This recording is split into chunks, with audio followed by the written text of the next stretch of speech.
awesome people, welcome back to another review and another screener at that.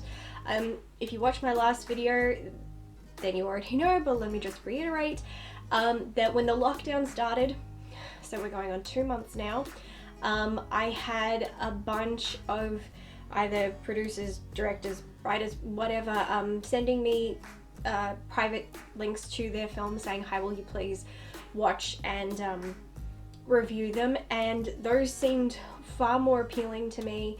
You know, movies, there are none, you know, cinemas are closed down, we didn't have anything available to watch, and I could have gone and watched something on the many streaming services that I am subscribed to, but none of that really seemed appealing to me, and supporting independent films and people who work with independent films seemed far more appealing, and I'm like, hell yeah, why not?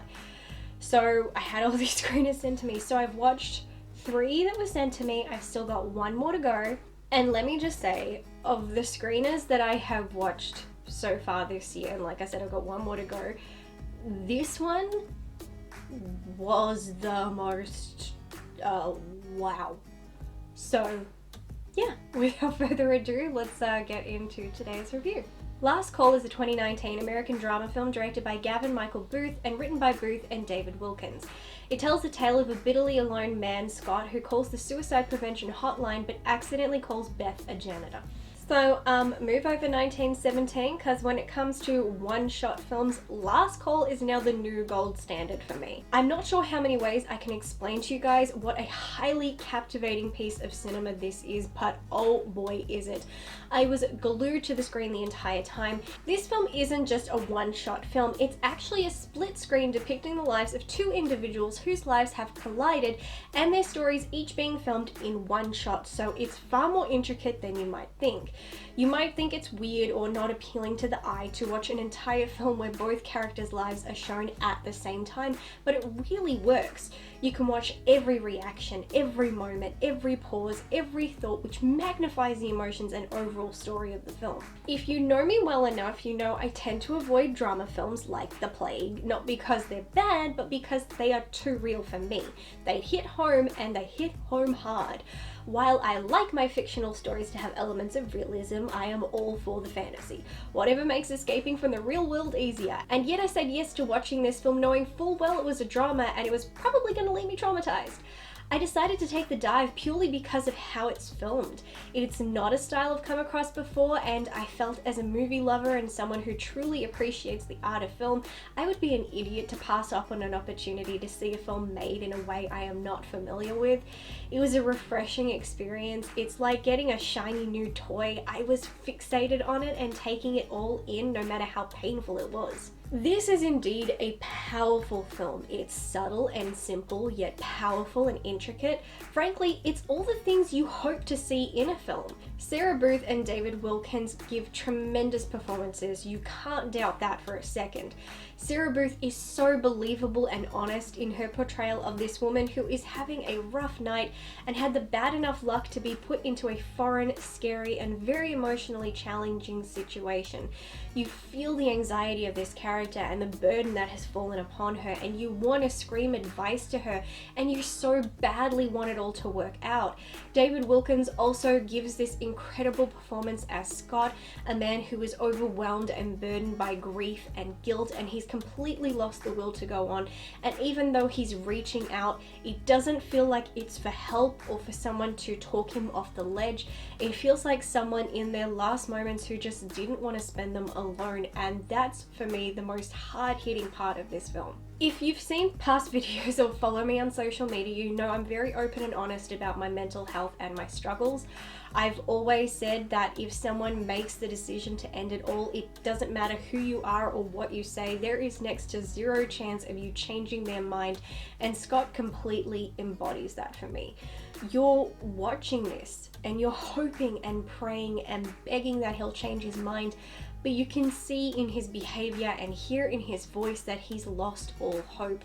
He does not want anyone to change his mind. He just doesn't want to spend his last hour alone, and that realization is very confronting and hard to swallow. The film has a very anticlimactic ending, and as much as that fact for any film kills me, it's perfect for this one because it's honest. In real life, bad things happen. They don't always end how we want them to. In fact, they rarely ever do. Sometimes things just end and there is no closure or reassurance. It's just the end. That's the ending this film gives us, and it aligns with the story and the characters so perfectly. Another fact I mention a lot about me is I cry a lot at everything, especially sad movies. I'll cry for days. But this film was so confronting that I couldn't cry, which is scary. I've not had that experience before.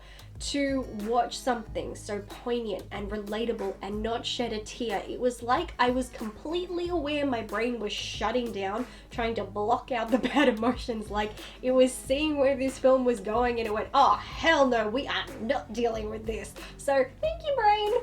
There is a scene where Beth actually calls a suicide hotline to ask for help and advice, and the counselor on the other end gives a response that was so on the money accurate. I have called these hotlines in the past. I fucking hate them. They would never try to ask what was wrong, why I was feeling the way I was, or what pushed me to be in the state I was in. They never asked questions. Every single counselor would make dumbass assumptions and try to throw me these stupid platitudes that were not remotely related to my current situation. And then when you hit the 1 hour mark, whether you're feeling better or not, they tell you time is up and they have to help someone else when they never helped you to begin with. I would be left feeling 100 times more depressed than before and actually feeling more worthless and suicidal than before I asked for help.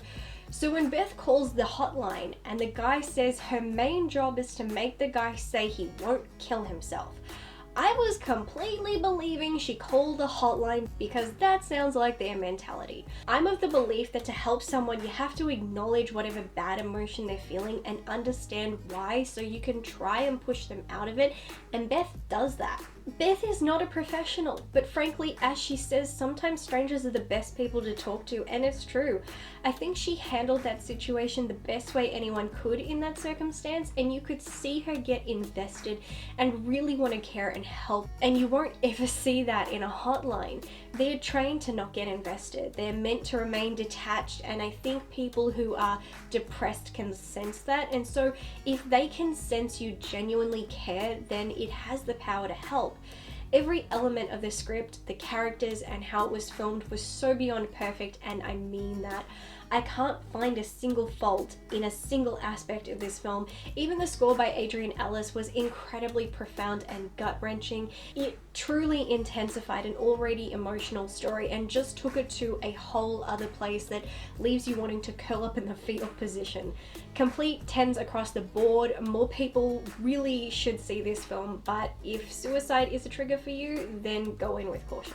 It's weird. I feel like the emotions were coming out with the review as opposed to when I was watching it. Maybe it's because I've had a lot of time to process it, or maybe it's because I've been dealing with a lot, so I'm a little on edge at the moment, because I actually haven't cried in a while, which is so unlike me.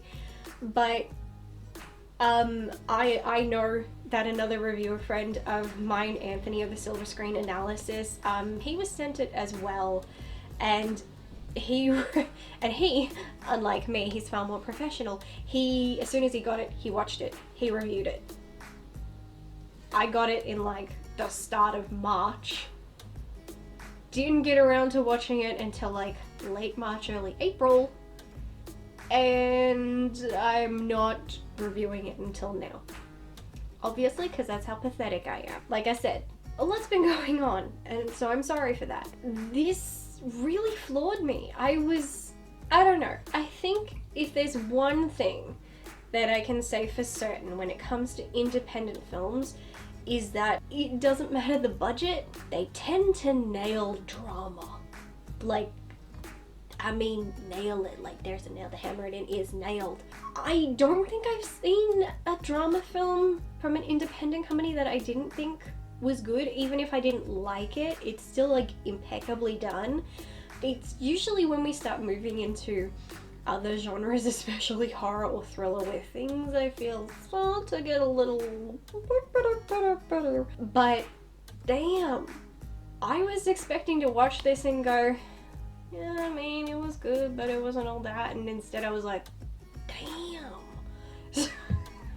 I mean, seriously, you've gotta watch this movie. I will be putting links down in the description box to Last Call's, at least their Twitter handle and any other social media pages that I can find.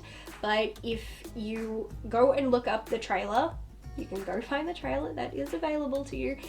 If you see the trailer and it appeals to you and you want to give this a try, maybe, I don't know if it's available anywhere or you can only get it through them, but if so, reach out to them via social media and say, hi, I would love to review your film, and they'll probably send it to you. But watch it. Seriously. Watch it. Now.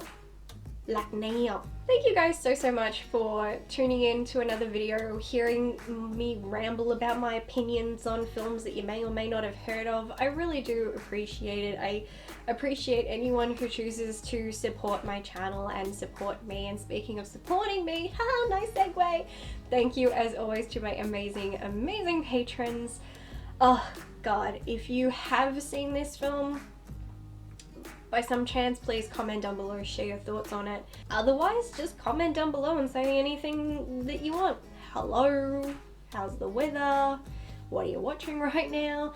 I don't know, go for it. Free reign, have at it. So, that is it. And I will catch you in the next video. So until then,